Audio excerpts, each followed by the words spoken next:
విశాఖలో చికెన్ మార్కెట్లు కళదప్పాయి. ఆదివారం వస్తే వందల కేజీలు అమ్మే వ్యాపారులు ఇప్పుడు పట్టుమని 10 కేజీలు కూడా అమ్మలేకపోతున్నారు. చికెన్ తింటే బర్డ్ ఫ్లూ ఎక్కడొస్తుందన్న భయం జనాన్ని వెంటాడుతోంది. హోటల్స్ నుంచి బుకింగ్స్ తప్ప ప్రజలు చికెన్ కొనడానికి ఆసక్తి చూపడం లేదంటూ ఉన్నారు వ్యాపారులు. గడిచిన వారం రోజుల్లో 20% మాత్రమే అమ్మకాలు జరిగాయని చెబుతూ ఉన్నారు. విశాఖలో చికెన్ మార్కెట్లో తాజా పరిస్థితిపై మా ప్రతినిధి చిరంజీవి మరిన్ని వివరాలు అందిస్తారు. చికెన్ తింటే బర్డ్ ఫ్లూ వస్తుందన్న భయం ప్రస్తుతం నాన్ వెజ్ ప్రియులకి భయపెడుతున్నటువంటి పరిస్థితి కనిపిస్తుంది. ఈ నేపథ్యంలో ఆదివారం కలకల్లాడాల్సినటువంటి చికెన్ మార్కెట్ అన్ని కూడా ప్రస్తుతం ఖాళీగా దర్శనమిస్తున్నటువంటి పరిస్థితి మనకు కనిపిస్తుంది. వ్యాపారాలు లేక ఓవైపు వ్యాపారులంతా కూడా ఖాళీగా ఉంటున్నారు. సాధారణంగా ఈ సమయానికి 100 కేజీల చికెన్ని అమ్మే వ్యాపారులు ఈసారి ఖాళీగా ఉంటున్నటువంటి పరిస్థితి. చికెన్ ఎక్కడ తింటే బర్డ్ ఫ్లూ వస్తుందన్న భయంతో వాళ్ళంతా కూడా కొనడానికి ముందుకు రావడం లేని పరిస్థితి కనిపిస్తుంది. ప్రస్తుతం మనతో వ్యాపారులు ఉన్నారు, వాళ్ళతో మాట్లాడే ప్రయత్నం చేద్దాం. అన్న, ఎలా ఉంది గత వారం రోజుల నుంచి అవ్వచ్చు, ఈ బర్డ్ ఫ్లూ వచ్చిన దగ్గర నుంచి కూడా ఎలా ఉంది బిజినెస్ అంతా? కొద్దిగా వారం 10 రోజుల నుంచి అయితే బాగా డల్గా ఉందండి. లాస్ట్ ఫ్యూ డేస్ నుంచి హోటల్ బేరం బాగుంది. హోటల్ బిజినెస్ మాత్రం కంటిన్యూగా అవుతుంది రెగ్యులర్గా. కొంచెం ఇళ్లలో వాళ్ళే ఇంకా ప్యానిక్లో ఉన్నారు. అంటే సాధారణంగా సమ్మర్లో రేట్లు అలా పెరుగుతూ ఉంటాయి, కానీ ఈసారి మాత్రం అలా తగ్గుతున్నటువంటి పరిస్థితి కనిపిస్తుంది.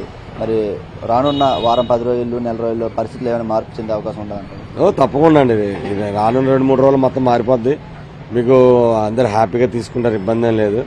మా వైపు నుంచి మేము కూడా చికెన్ మేళ అవి పెట్టడం జరిగింది. మొన్న వచ్చేసి గుంటూరులో పెట్టాము, జనాలందరూ హ్యాపీగా తిన్నారు. ఇవాళ వచ్చేసి మనకి అనకాపల్లిలో ఉంది.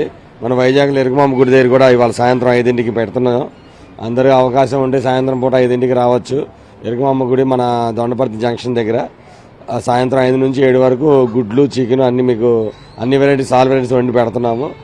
ఇది మా ఎన్టీవీ తరపు నుంచి, మా ఫుడ్ అండ్ అసోసియేషన్ తరపు నుంచి మీకు వెల్కమ్ చెప్తున్నాం. ఎవరైతే ప్రజలు ఉన్నారో భయభ్రాంతులకు గురయ్యే అవకాశం అయితే ఏమీ లేదు. అందరూ హ్యాపీగా తినవచ్చు. అని చెప్పండి, ఎలా ఉంది బిజినెస్ అంతా? కూడా గత వారం 10 రోజుల నుంచి చూస్తున్నాం, ఏంటి మొత్తం అంతా ఖాళీగా ఉంటుంది, ఏంటి పరిస్థితి? రోజైతే జనాలు భయాందోళన చెందడం అయితే కరెక్టే. అయితే మనకైతే ఏం లేదు. మీకు టీవీ రిపోర్టర్లు కానీ మీడియా ఛానల్ కానీ అన్ని అవేర్నెస్ కల్పిస్తుంటారు.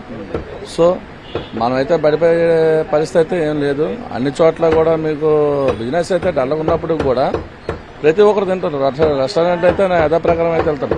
హౌసెస్ మాత్రం కొంచెం ఇబ్బంది పడుతుంది. ప్రతి రెస్టారెంట్లో మేము ఇస్తాం. దగ్గర నేను 30 రెస్టారెంట్లు ఇస్తాను. 30 రెస్టారెంట్లో యథాతథంగా బిజినెస్ అయితే మాకు జరుగుతుంది.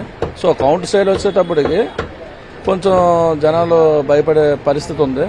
ఎవరైతే అదే శాతం అయితే ఎవరికి లేదు. ఇది ప్రస్తుతం అయితే బర్డ్ ఫ్లూ ఎఫెక్ట్ అనేది, భయం అనేది ఇంకా కొనసాగుతూనే ఉంది, మనం చూస్తున్నాం. అయితే ఈ వాటికి మొత్తం కలకల్లాడాల్సిన చికెన్ షాపులన్నీ కూడా మనకి చూస్తున్న వరుసగా మొత్తం ఖాళీగా ఉంటున్నటువంటి పరిస్థితి కనిపిస్తుంది. రోజుకు ఆదివారం పూట అయితే నార్మల్గా 200-300 కేజీలు అమ్మేటువంటి ఒక్కొక్క షాపు ఈసారి కనీసం 10 నుండి 20 కేజీలు కూడా అమ్మలేని పరిస్థితిలో ఉన్నటువంటి పరిస్థితి కనిపిస్తుంది. ప్రస్తుతం విశాఖలో అయితే మాత్రం ఇంకా బర్డ్ ఫ్లూ భయం అనేది ప్రజల్లో కొనసాగుతుంది. ఈ నేపథ్యంలోనే చికెన్ షాపులన్నీ కూడా ఖాళీగా దర్శనమిస్తున్నటువంటి పరిస్థితి ఇక్కడ మనకు కనిపిస్తుంది. కెమెరామెన్ రవితో చిరంజీవి, ఎన్టీవీ, విశాఖ నుంచి.